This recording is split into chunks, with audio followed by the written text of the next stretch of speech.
Naveen Girishankar. I'm the president of the Economic Security and Technology Department at CSIS. Welcome to this conversation on the strategic partnership between U.S. and India, with two of our nation's leading voices on this topic. Allow me a moment of introduction. Our department is focused on how to promote the economic dynamism and technology advantages that are essential to our long-term security and growth. And we are fortunate that we've had, over the last 18 months or so, as we stood up the department, the India Chair, led by Rick Rosso, as a central component of our program. And part of that is because the recognition that American economic security depends very much on the strategic partnership between the U.S. and India. And so Rick, over the many years, has built a program second to none in terms of its understanding of what's happening in India, what's happening in the U.S.-India relationship, not only at the central level in India, but also at the state level. Really phenomenal. A scorecard that Indian policymakers are paying attention to in terms of policy reforms, and also leaders here in the United States. And so I just wanted to underscore that today's conversation really builds on really decades of work that Rick and his team have undertaken. We're really fortunate to have two very, very important national voices on the U.S.-India relationship with us. Representative Rich McCormick, representing the 6th and now 7th Congressional District from Georgia, and he also co-chairs the Congressional Caucus on India and Indian Americans. Of course, we have Congressman Ami Bera from California, 6th Congressional District, the longest-serving Indian American in Congress. Really delighted that both of them come here to share their thoughts.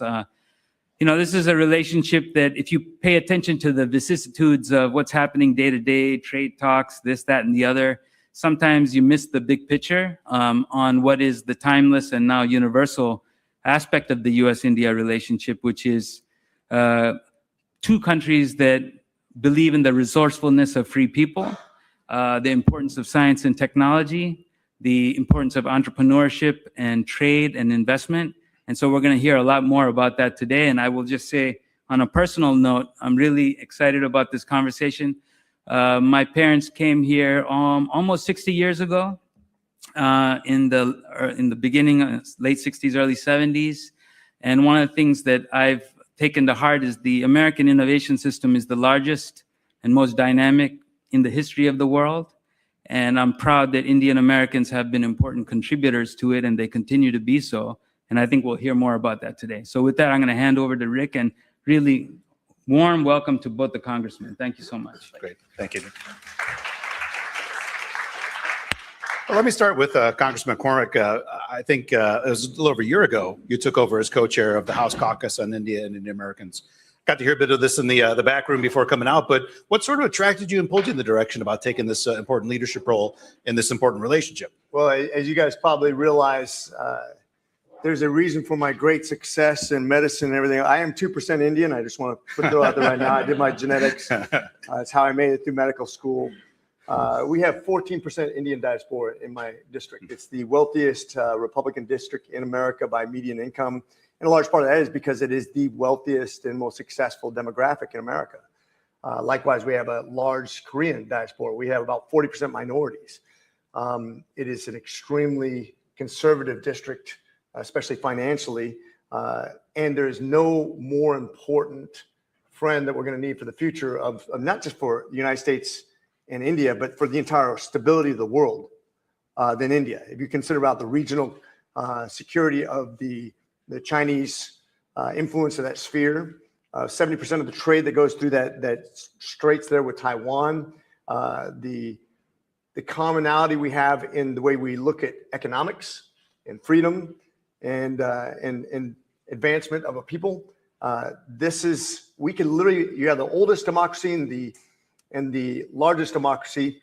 If they unite, which will be two of the three biggest economies in the world in short order, and with an expanding economy of about 8% per year, we can literally usher in a new generation of peace that could last 100 years if we do this right.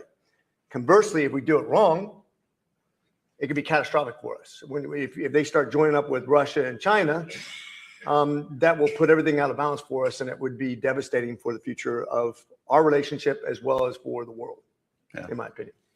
Congressman Bera, I mean, I know you've got personal reasons as well to be so deeply engaged in India across these many years, but when you think about, today and in the future, what keeps you motivated to keep driving this relationship and be a leader as much as you have over time? Yeah, I'm 100%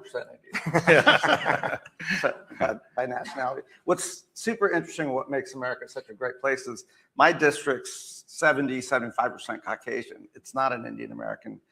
Led maybe 8% AAPI. So the beauty of it is you got the Indian guy in the Caucasian district and the Caucasian guy in the demographically diverse district.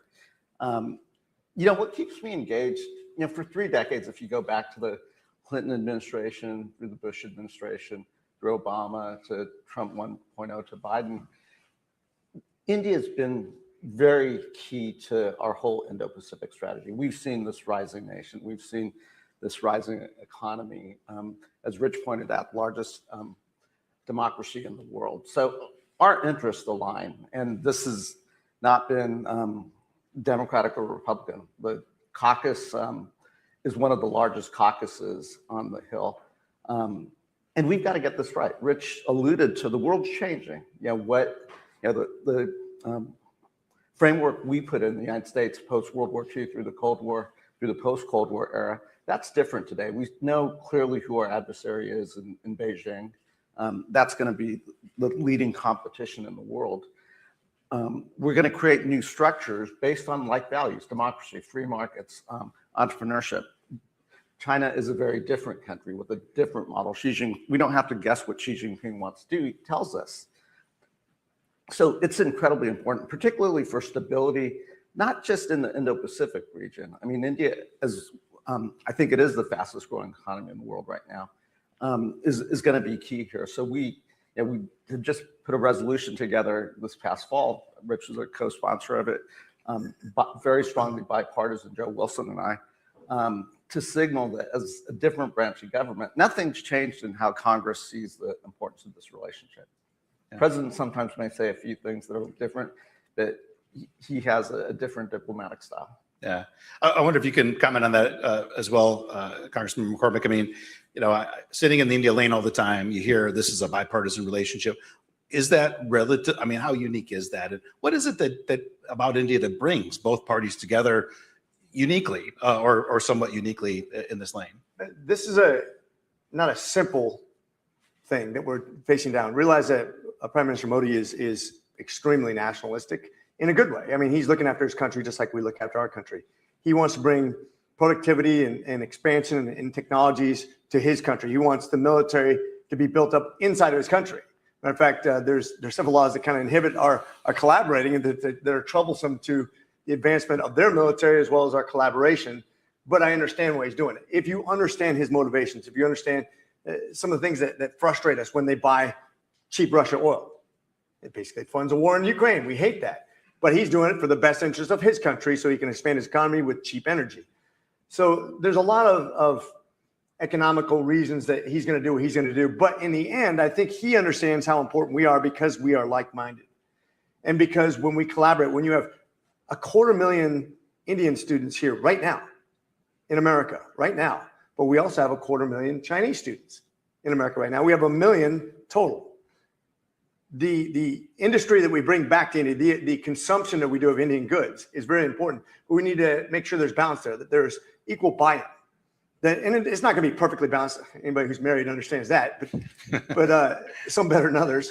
But I think understanding that it is a collaboration and that there does have to be a fairness, an open market to both, that where we have a capitalistic synergy. And I think that's a complex issue. And when you talk about the president and his leverage, he has to use our leverage because we are their biggest consumer. We're the world's biggest consumer. We have a $30 trillion economy. India is not even past Germany yet. They're about 400. I think they just passed Japan, but they're coming up on Germany, and they're going to blow by Germany. And then they're going to advance on China. But China's been crushing it since about 2015 when they came out with the Made in China initiative. They've been cheating their way to the top through the World Trade Organization, which we gave in good faith, and they've abused. We want to make sure that India stays in line with good economics, good faith, and good relationships. that it doesn't become an abusive relationship on either side. But there's always going to be leverage done with the president, and some presidents leverage more than others. Well, Congressman Bera, you come from a constituency that actually is pretty bipartisan as well. You've got a lot of from both major parties. So when you're back home and you think of this bipartisanship, like, is there a difference between Democrats, Republicans in your district and how they think about the India relationship and your long-term leadership here? No, I'm a Californian, so our state's an export economy driven state. Yeah. So it's a real important market for us to open up. And there's obviously throughout California, there's a huge Indian diaspora, tech sector in Silicon Valley, a number of chancellors and so forth. So it's a big diaspora in California. So it's important on a state to state level. Governor Newsom's made some headway in reaching out to Indian states as well. So it's easy to explain why India is really important. So I agree with everything Rich said. Yeah. It's a good start. Well, time for the, I think the big scene setter stuff. Congressman McCormick talking about the economic relationship. I think we saw when Prime Minister Modi was first elected, India wanting to rebuild a manufacturing industry, and you saw a lot of protectionism that was brought about, which was challenged pretty aggressively by President Trump last time and again this time. But both of our countries want to be great in semiconductors and autos and so many other areas. How do you find that kind of middle ground where we can both grow together? What does that look like in your opinion? In my opinion, it's happened to some degree anyways. We've divested from China, and India's picking up the slack in many of the production lines. That whole region is also, Vietnam, Thailand, you're seeing Cambodia trying to step in right now, but also the relationship with China makes that confounded in some ways. But India, I think, has, once again, a unique ability because of their population, 1.47 billion people. I mean, 1.4 billion. That's crazy. It's the biggest, it's blown by China. China's shrinking. India still is expanding. India's one of only two places in the world that's still expanding its population. Everybody else, we've reached a plateau in the Earth's population. And you'll see a decline over time. I think if Africa could ever get a hold of their population, India and Africa are the only two places where we're really expanding by any kind of noticeable. Everybody else is declining dramatically. So whereas the population still matters, talent really matters. And India is supplying a tremendous amount of talent to the entire world, not just in exporting talented people, but also in what they're filling. Look, they just put a spaceship on the dark side of the moon for under $80 million, not billion, $1 million. We can't even build a building to talk about putting a spaceship on the dark side of the moon for that much. They're just becoming extremely, it's kind of like jumping past telephone poles and going straight to cellular. They have some real advantages in the way they're approaching businesses right now. And people should be very, not concerned, but very aware of that so that we can work synergistically. We embrace them as friends. We usher in that peace, that prosperity for the rest of the world. If we alienate them, it's going to be big trouble for all of us. And I mean that sincerely. Big trouble for them too, quite frankly, but we have to lead the way. We are still the world leader. We will set the bar for that relationship. And everything that President Trump or President Biden or anybody else who's going to be president, I hope they put that at the top of their strategic priority list. Yeah. Yeah, if I would just expand on what Rich was saying, I was in India in September at a time of pretty high friction, right? The president made some comments about Pakistan. I had invited Pakistani leaders into the Oval Office. I left on a Friday, landed on Saturday, and we're hit with a $100,000 H-1B visa issue. So that took up a lot, 50% tariff. So there was a lot of friction points. But the truth is, when you talk to the business community, they're playing the long game here. They get it. Even my individual conversations with government leaders and so forth, they get it. And look, we're not creating a strategic partnership with Pakistan. You don't see American companies making multi-billion-dollar investments in Pakistan. That's all happening in India. I went to Western Naval Command because we should talk about the Indian Ocean region as well. And that's an important place where we were a little bit slow in the Pacific Islands. In South China Sea, we can't make that same mistake in the Indian Ocean region. India will be critical in keeping the peace, maritime security, freedom of navigation in that region as well. They get it. We're playing the long game. There's some hiccups here, but we'll get through this. Interesting you mentioned Pakistan too. People don't realize that they have almost 300 million people in their country too, but they don't bring that. They don't bring the investment here and vice versa too. So India is not only taking investment, they're also giving investment. And to watch them kind of grow as a nation and actually spread their wings and start to establish themselves as a dominant country in in a lot of regions. I think as they develop, you'll see that huge middle class just coming to bear on the world market. I think it's going to be impressive. Yeah, despite the frictions between the capitals, you still see the high frequency data on trade and investment still show a real uptick. So, it hasn't yet hit the real world quite as much as you might kind of expect so far in the tension. And hopefully trade agreements, some other things happen and we can get back on the upside. But, shifting over, Congressman Bera, to the security relationship, you've engaged India deeply on that topic as well. When you think about India for its own regional security as a net security provider for the region, for the Indian Ocean, what does that look like to you, and how can the United States think about our partnership with India in military affairs in the years ahead? Yeah, so the defense to defense space has always been one that's been on a good trajectory. Some of them make it in India. You see a lot of our major defense companies producing in India. There are issues that we have to work through, export controls, things like that, but those are workable issues. The Quad is another one that, I think foundationally that's important, both from an economic but a geopolitical security perspective, the United States, Japan, India, and Australia. And I think that increasingly will take on a bigger role. And the reason I know the Quad's so important is because Beijing hates it. That's a pretty good sign. Congressman McCormick, from thinking about making this economic relationship really kind of two-way, more investment to the United States, improving U.S. exports. When you're back home in the district, you're meeting with companies, how big do they talk about that economic promise and opportunities? Does Indian investment in your district come up as something aspirational? Is it not yet on the radar screen? So I wonder if you can talk about the two-way nature and where we can go to in that part of the relationship. So the immigrant population in my district focuses more on tech and healthcare, right? We have a ton of 1 out of every 5 doctors in my district is from India. We have a ton of IT. FinTech is central to my district. It's got 70% of the United States FinTech is centered in my district. So a huge amount of IT. We're right next to Georgia Tech, one of the leading, AI development centers in America. We actually have 2 columns of AI development out of 15 in the nation are right there at Georgia Tech. It's phenomenal. But it goes far beyond that, opening the market to agriculture. India, most people don't realize, actually, it's self-sufficient for agriculture, which is impressive for a country of over 1.4 billion people. But that doesn't mean it's balanced. It doesn't mean it's great nutrition. And to open up the markets to our ag is actually our biggest export in Georgia. And to be able to export whatever we have, whether it be pecans, peanuts, whatever it is, we want to make sure that we have that availability. It's a fair market. No barriers there, no barriers here. And I think that's what started this whole idea of tariffs. At first, it was supposed to be just reciprocal, and now it's going to be something just to have access to our huge market. But I'm a fair trade guy. I'm actually a guy who believes that tariffs are antithetical to capital growth. And I think I will always stick to that. I'm the capitalist of capitalists. As Coolidge said 100 years ago, one of my favorite presidents of all time, he was a minimalist when it came to government because he believed it was a necessary evil, but you stay out of the way of people, because people are what drive this economy. And when we have great intentions as a government, we're going to make a law. It's going to be great.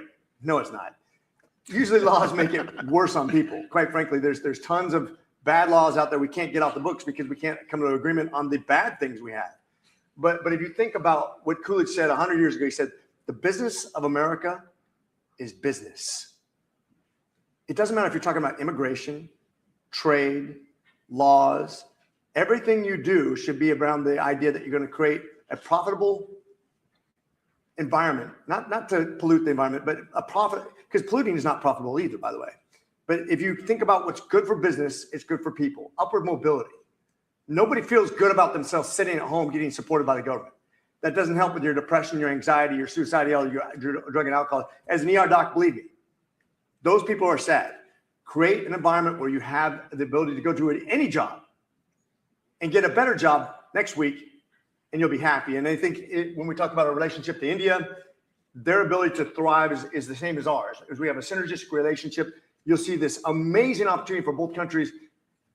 Tariffs can inhibit that somewhat, and I want to make sure it's never punitive. Rich is an ER doctor, so he triages the patient. I'm an internist, so then I take care of the patient, cure the patient. I'm the safest guy in the world right now, too, with these two on stage if I have a sudden cardiac event. Yeah, I agree with Rich. I tend to be a free trade, fair trade individual as well. The agricultural piece is just difficult with India, right? Because of the subsistence farmers and so forth. And you've seen the protests in India.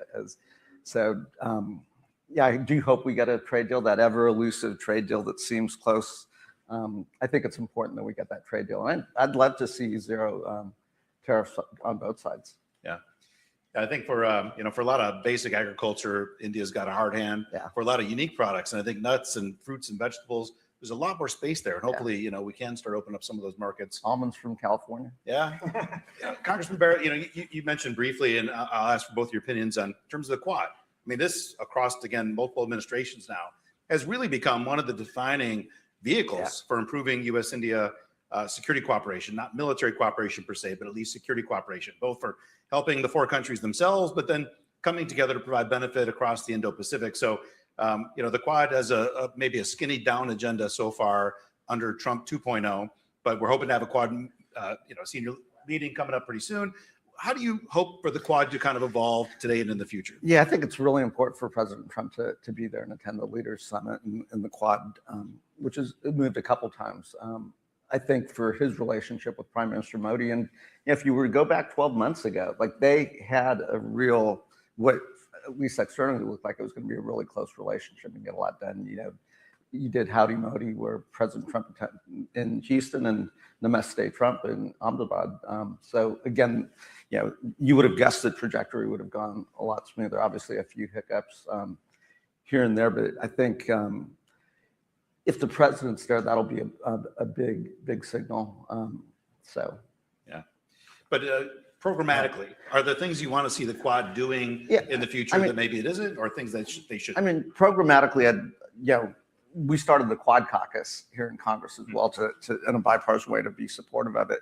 I do think you're seeing it at the leaders level, and I'd actually like us to, at the legislative level, to get parliamentarians from India, Japan, and Australia to meet, and we could move around once a year where we could go to Australia or go to Delhi, go to Tokyo, come to Washington D.C. because administrations are here for 4 or 8 years.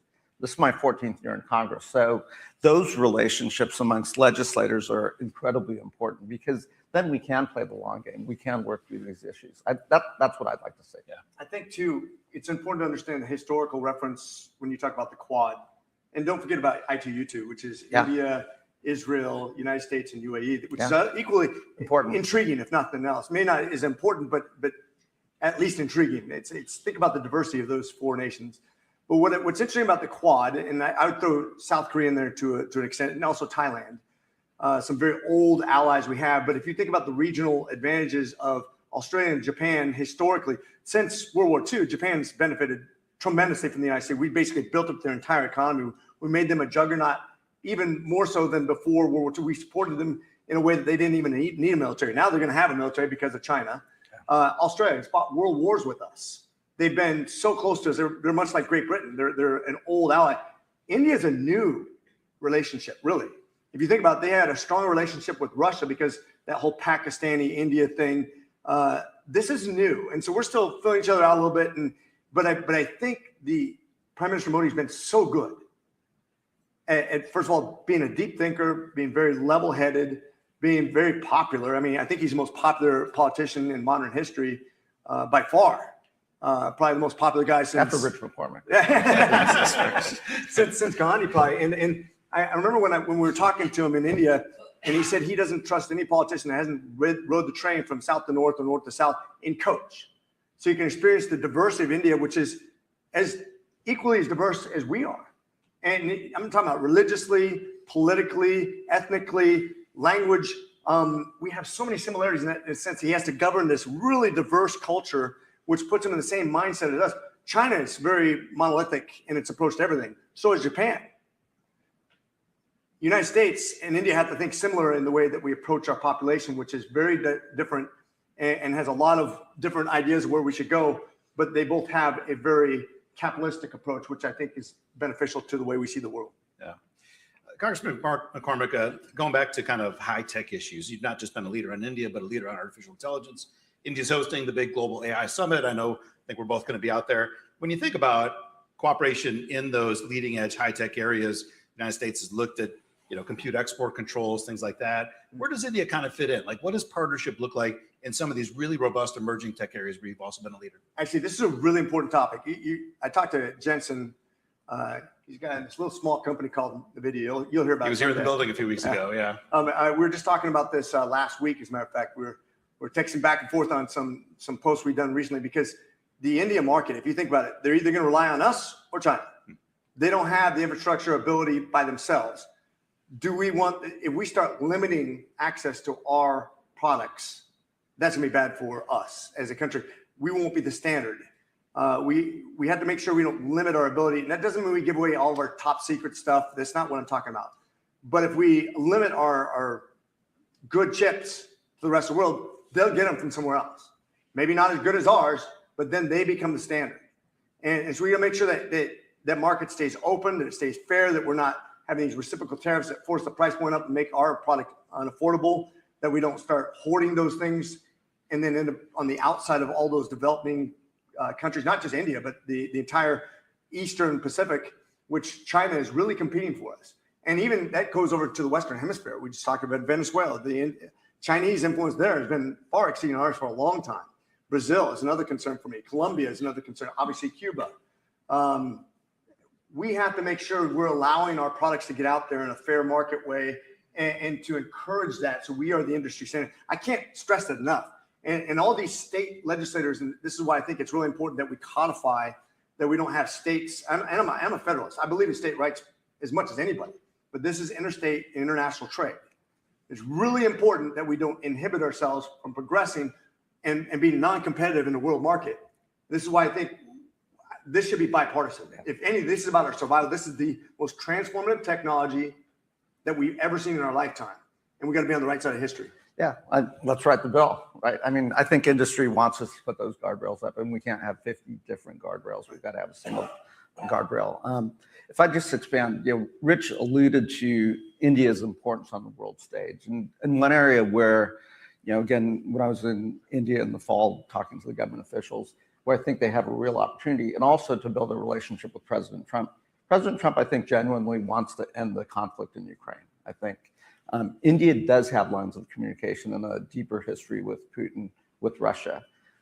India could play a constructive role both in helping get to some resolution here. And I think, India is now an important country. This could be a real opportunity for the Indians. But the real question we haven't talked enough about is the what next with Russia. Once this conflict's over, do you just forgive all the sins of Putin and let him back in? We don't want to keep him isolated. Again, I think that's really where India's role could also be extremely instrumental. And that is something that we spend time thinking about the day after, because again, and this is India's moment to test its global diplomatic chops. That's a difficult topic too, I will say. It's funny, we have people in both sides of the house that are becoming increasingly isolationist in one way or another. I'm totally against that. I think anybody who's looked at isolationism, it never has been the answer to anything. As a matter of fact, it's a death sentence for a country's economy and for your influence around the world. China, ironically, we used to have the best economy in the world back in the 15th century. They circumnavigated the world before Magellan. They had the largest economy by far. Their economy, technology, and trade exceeded all of Europe combined. And then they became isolationists and became inconsequential until recently. We have to make sure we don't go that same route. I personally believe that Russia is only important because they do remain germane to the rest of the world. They do get involved in everybody's politics. They have a GDP of $2.1 trillion. Texas has $2.7 trillion. California's even bigger.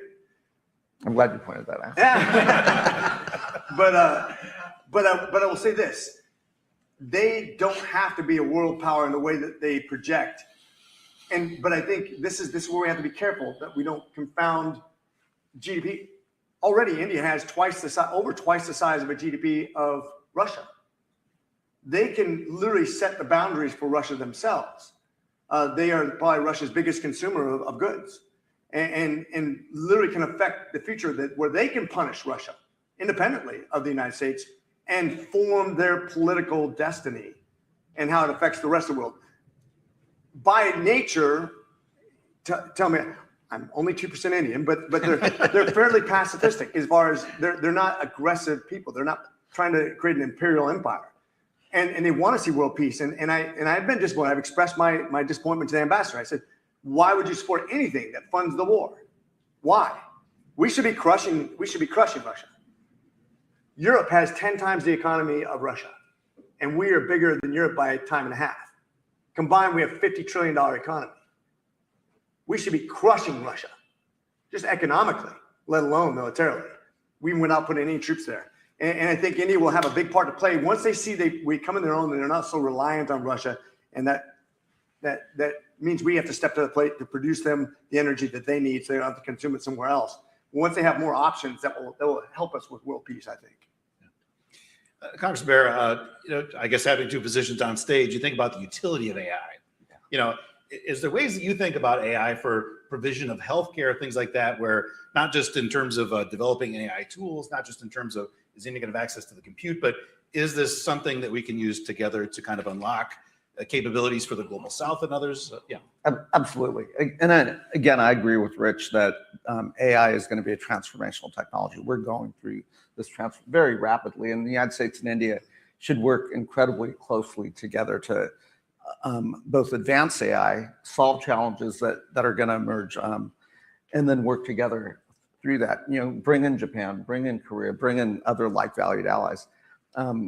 It's also an opportunity for us to rethink what visas look like, right? So we're holding on to a broken H-1B visa system that really didn't work before. President Trump's disrupted that a little bit. And we have had some conversations. Can we create corridors around problems that we want to solve or opportunities? So AI could be one of those where you have the workers moving back and forth, our workers moving there, their workers coming here.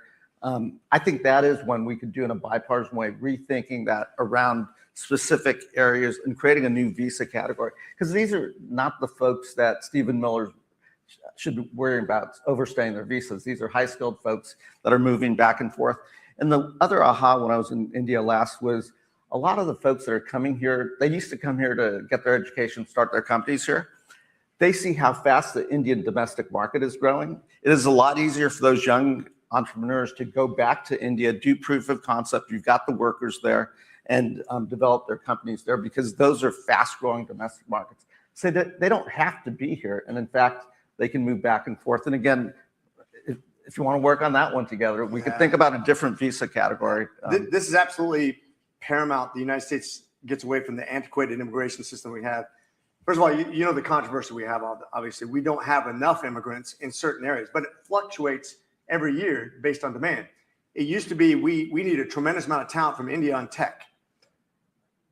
AI has really replaced that entry-level thing, and that's why a lot of people now this is a bipartisan issue because actually Democrats and Republicans are both a little bit miffed about the H-1B visa process actually replacing entry-level jobs for college kids, and so we need to adapt. It needs to adjust every year, and that's not just in technology. It's in healthcare, it's in agriculture, it's in hotels, it's in construction, which means that each nation brings different skill sets. I mean, our shipbuilding is so light years behind Korea and Japan and China, light years behind. We are so far behind.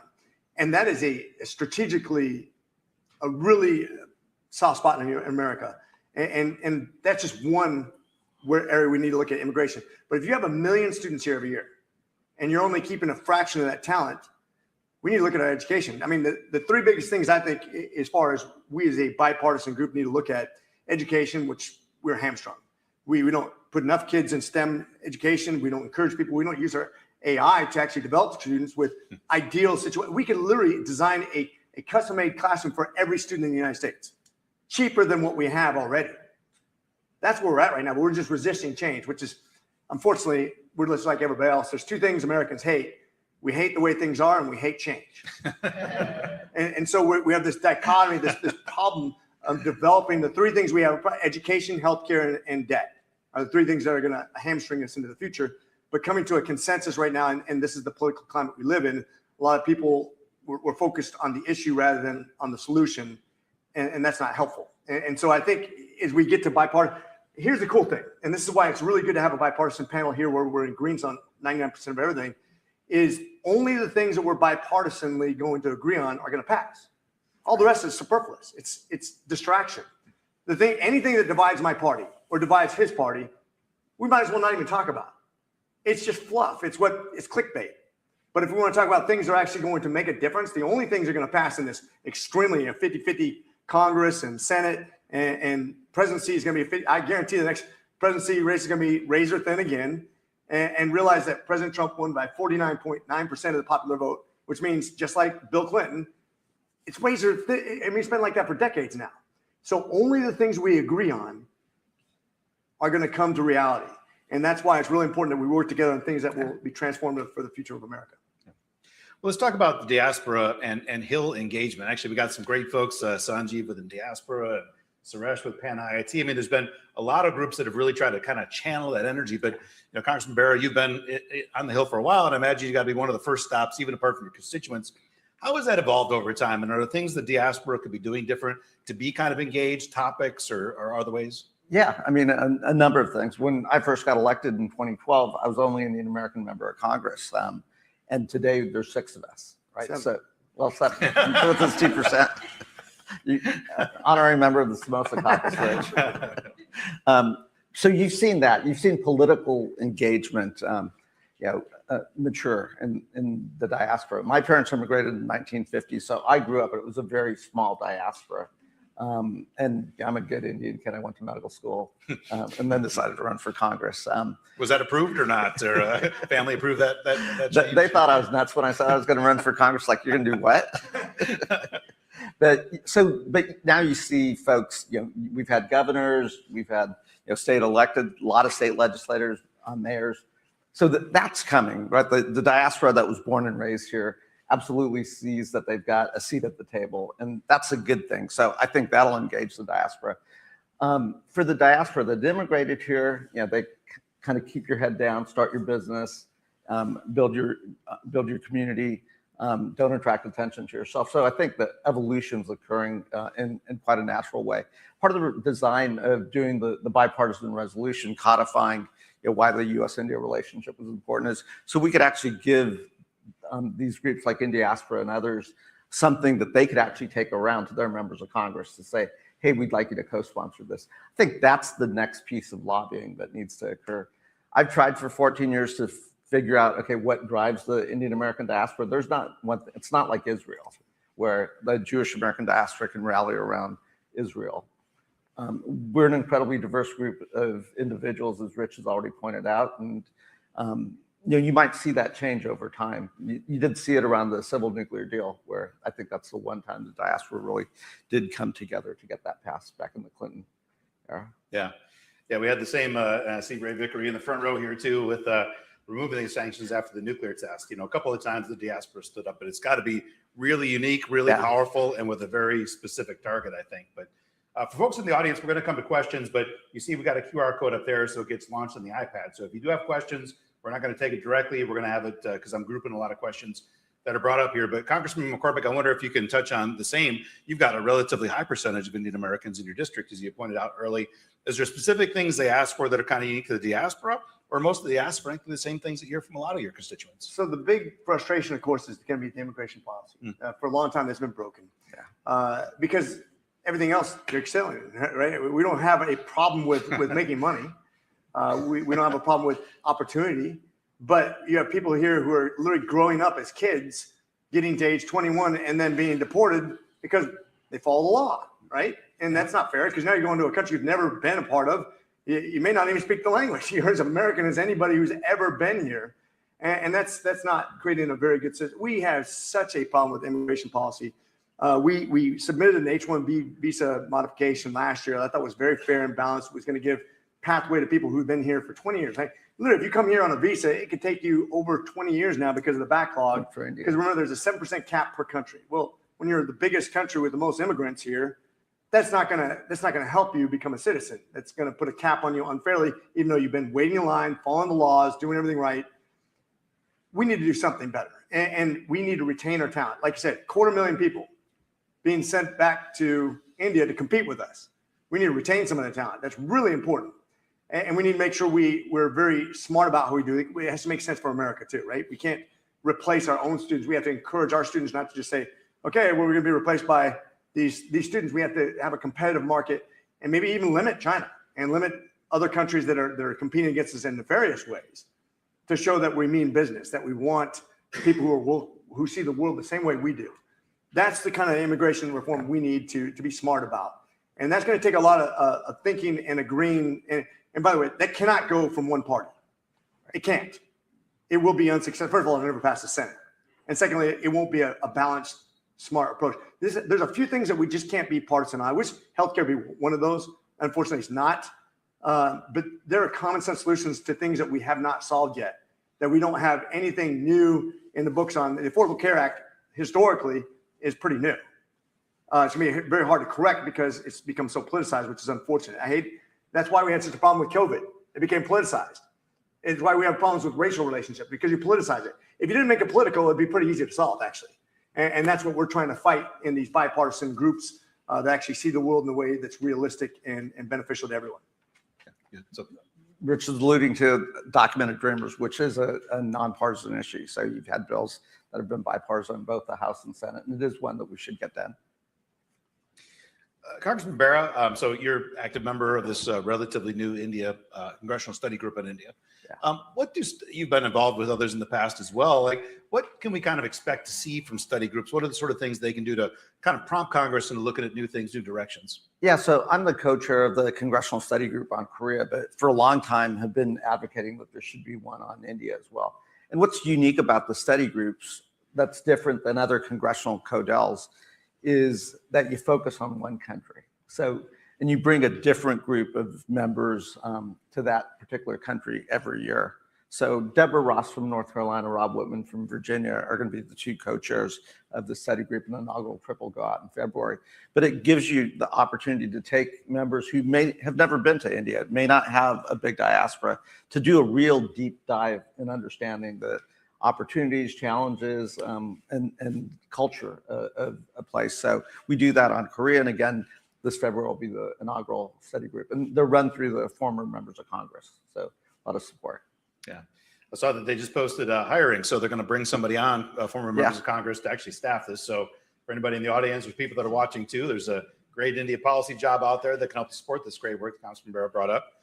Congressman McCormick, we talked just briefly about Russia, about China. You see India dancing with groups that we would consider adversarial. Shanghai Cooperation Organization, BRICS. At the same time, India is signing substantive agreements with a lot of our partners and friends. UK trade agreement, New Zealand trade agreement, things like that.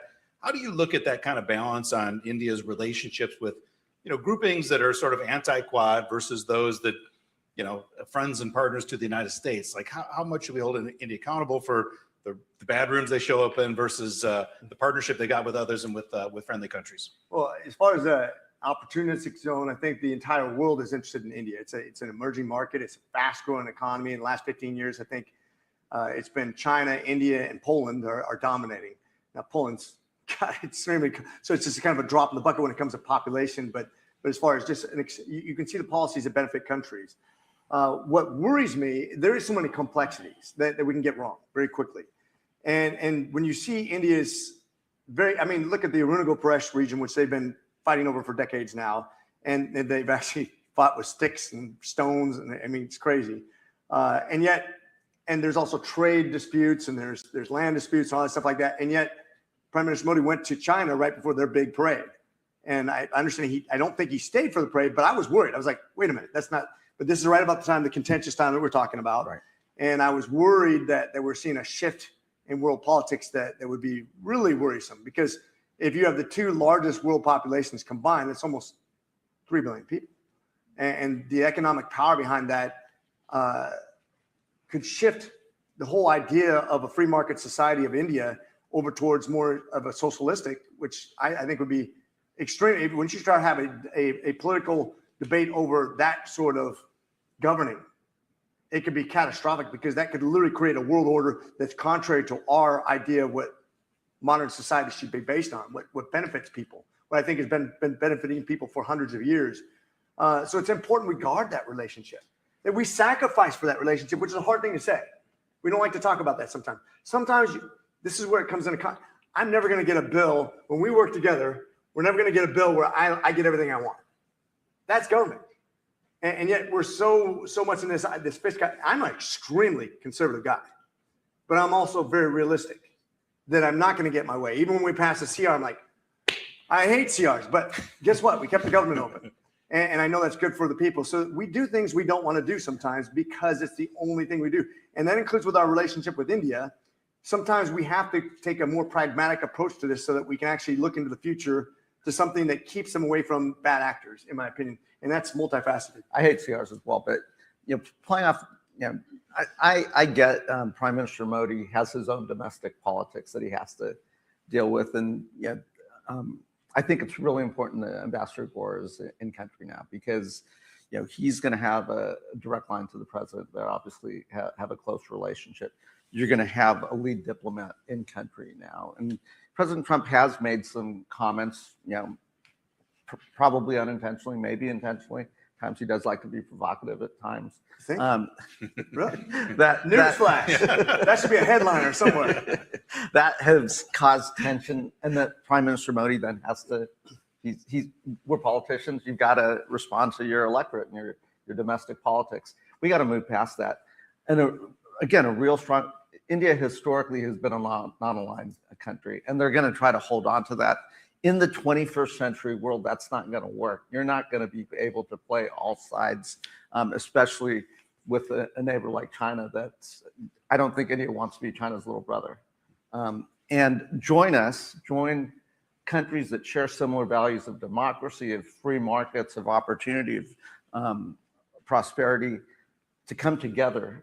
And if we do this correctly, as Rich alluded to, we can create an architecture for the 21st century so our children and grandchildren can have the same peace and prosperity that we grew up with. One big advantage we have is we have a whole lot more Indian immigrants here than they do in China. Yeah. And that does help, I think. Yeah. It really is great. I mean, we do a lot of work, as I was saying beforehand, subnationally, and you go to state governments in India and, folks that you meet with and try to engage with, they got kids here, they studied here. That connectivity on people to people, it really is incredible, not just on this side, but on that side as well. It really provides some unique and powerful bridges. I had a question come in about defense cooperation and the role that Congress can play. Maybe Congressman Bera, we'll start with you. We want to see India continue the pace of drawing down its defense buys from Russia. Yeah. Buying from the United States is great. Buying from friends and partners is pretty good. Domestic is certainly better than at least buying it all from Russia.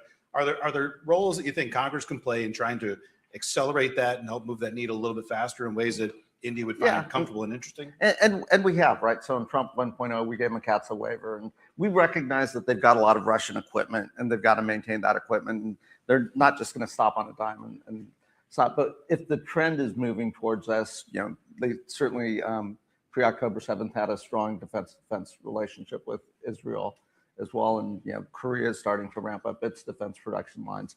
We want them to keep moving in our direction. We want to continue doing more joint exercises, joint training, joint development. That was very clear when I was at Western Naval Command, that they're very much interested in continuing to partner with the United States and look at interoperability and all of that. That's where we're going. I mean, I think India knows that as well. Rich already pointed out, Russia is not a rising power. It's a dying power. Putin's going to do everything he can to hold on, but that's not where the future of the world lies. And it's not going to be India and China. They recognize that as well. So this is where it's going. Let's accelerate that. And I think that's where Congress can play a role, is helping accelerate that co-production. We'll have to work, again, they have to work through their procurement issues and just the complexity of Indian bureaucracy. They want us to work through export controls and technologies and things like that we can share with them. This is a really important thing to realize. I'm going to tip our hand a little bit here. Our technologies have not kept up in the defense industry. That's why you'll see, your Andurils and your Palantirs rising up, and your big four who are still based on antiquated systems of contracting, even where you had 10 years to R&D, 10 years to incorporate, 10 years to sustain. Those days are gone. Technologies are changing so dramatically every year. That's why I say big difference when you're Indian, you're coming in, you didn't have to go through the telephone pole era. You can go straight to digital. Yeah. That's a tremendous advantage. You're seeing companies in Brazil pop up that are competing with the C-130, which has been around for decades with us, but everything's automated. It's like we have people building furniture with machines, and they're competing with the old guys who still have workers doing it, and they're getting crushed because they're still based on it. That's why Blockbuster went away. We have got to do a much better job of advancing. Otherwise, Actually, India, and this is Prime Minister Modi's ultimate goal, is to be independent as a defense contractor. In fact, they have laws on the books right now that says any new industry in defense can't be developed there with anything less than 51% India ownership. So they want ownership. They want responsibility. They have technology. They're getting good at this, and they're going to get better at it. Israel is another one. They've taken the reins. Actually, they're ahead of us in certain things. We have to realize that China's done very well, and they're ahead of us on a couple things. There's always going to be the checks and balances, and the United States still has by far the biggest investment in military. I mean, Trump just announced that he wants to be at 1.5 trillion, which I actually applaud, as long as it's not wasteful spending, which is very important to me. I don't want to be based on an antiquated system where we just keep on crushing it through a bottleneck that doesn't work. We have to re-innovate how we come about these technologies and how we apply it and produce it. Because 1.5 trillion doesn't matter if you're still doing it the old way and you're wasting, in the case of the Air Force, the majority of your budget's going towards antiquated systems. I don't need 1.5 trillion worth of antiquated systems. India realizes that. They want the best product. Now, hopefully, what just happened in Venezuela points out the fact Russia probably doesn't have the leading technologies in most things. But they do have some very good stuff. They're very good at drones. So is Iran. So is China. Our three biggest competitors, and drones are the future in many ways. Drone and anti-drone technologies, navigation systems, hypersonic technologies, radar system, all those things they're very good at. And so we have to very much pay attention to India, understand that the entire government understands what the leading edge technologies are, and they're investing. They don't have the GDP to invest like we do, but they are getting there. And like I said, look what they did with that spaceship, the Dark Side of New, and you'll get just a taste of what they're thinking of. And remember, 250,000 students right here are training to be the future competitors or synergistic partners in the future. Yeah. Anyone else? I agree with the reason why these bipartisan things are so important is all of you can see that we actually agree on most things. You just have to work through the politics and all of that to get to 218 votes. I think an advantage India has vis-a-vis China is a decade ago, 2 decades ago, China allowed their entrepreneurs to create and innovate, and Beijing, Xi Jinping has crushed that entrepreneurial spirit. Indians, by its very nature, are very entrepreneurial, and you see that when you talk to young people in India and so forth. That's rising. That's only getting faster, and it's in our interest, the United States' interest, to have that partnership, because if you can solve some of these issues in India, so Rich alluded to cell phones. They're not going to build an electrical grid the way we did. We have these legacy issues that are going to be really hard for us to shed. He talked about some of the defense production lines. They are going to jump to the next technology, and we ought to learn from that, because then we ought to say, hey, they're doing it this way. Let's bring that back to the United States, right? So that's why this isn't a one-way street. This is a two-way street where obviously India's interests align with the United States. Our interests align with India's, though, as well. I'm smiling because when I went to India last time, I took the It's a Small World tour through the temple where you can see all the technology that were developed. And if you went through that, you'd be like, gosh, everything was invented in India. We're the first dentists, first astrologers, first doctors, first operation, first, we invented chess. I was like, okay, so what's left over the rest of the world? It was hilarious. But no, innovation runs deep in that history. And so I was just kind of We'll have to go visit the Baptist Temple in New Jersey. Yeah, it's supposed to be bigger. I love the startup collaboration, because I think that's one of the challenges I saw in trying to stoke defense cooperation early in the days. Big U.S. defense contractors not willing to part with tech to help India kind of stand up. But if you get your entrepreneurs working together, co-create that technology rather than trying to share. The last question I had that came in, which kind of flows from that pretty well.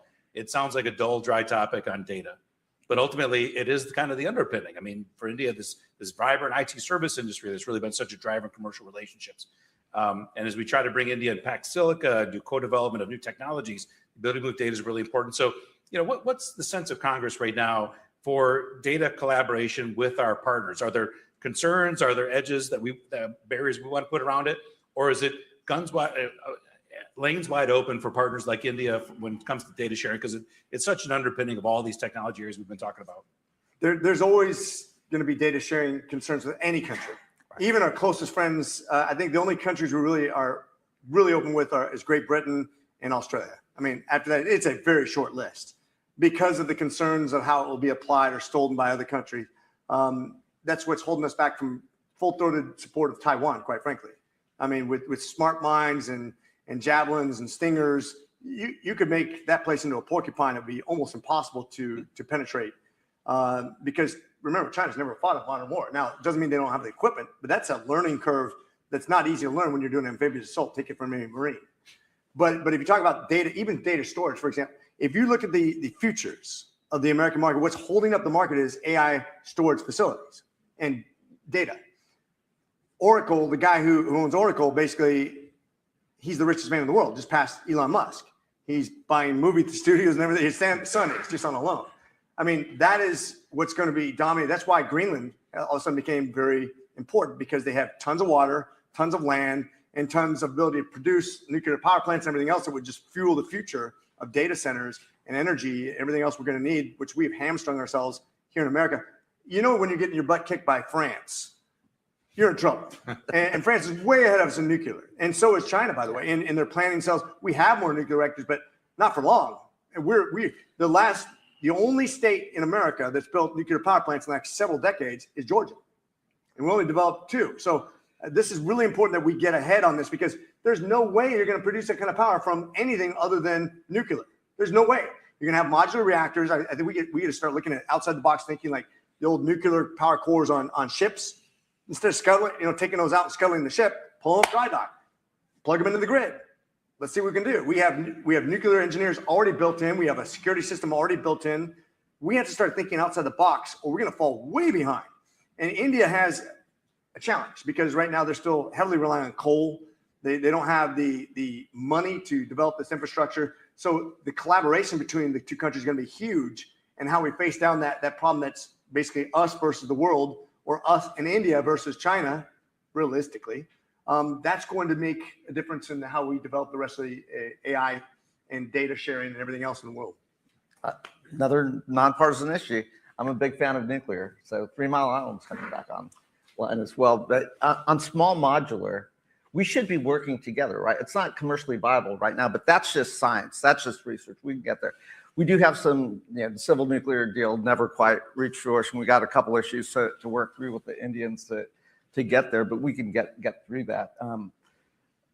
We're going to have to figure out energy in the 21st century, and we're going to have to figure out water in the 21st century. Those are 2 huge challenges for India, as Prime Minister Modi's wanted to build out data centers. They don't have enough energy, and they don't have enough water.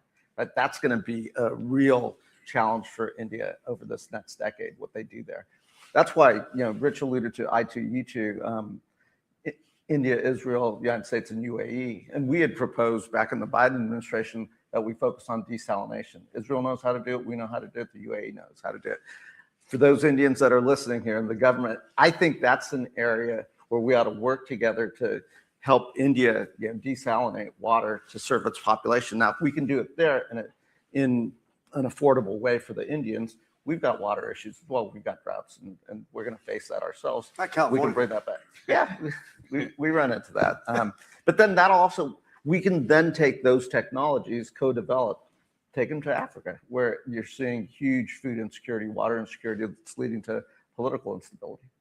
I2, U2 Quad, you got tech partners, you got money, you got implementing partners, a lot on the table here. Well, Congressman McCormick, Congressman Bera, please, this was such a wonderful opportunity to pick your brain and get the year started off right, but have some aspirational visions for where the partnership is going, and I think some concrete actions that both on the Hill, the administration, the private sector can all take. So please join me in thanking the 2 members of Congress for joining us today. And we'll check back in a year from now. Yeah, Great. Good. Thank you all. Thank you.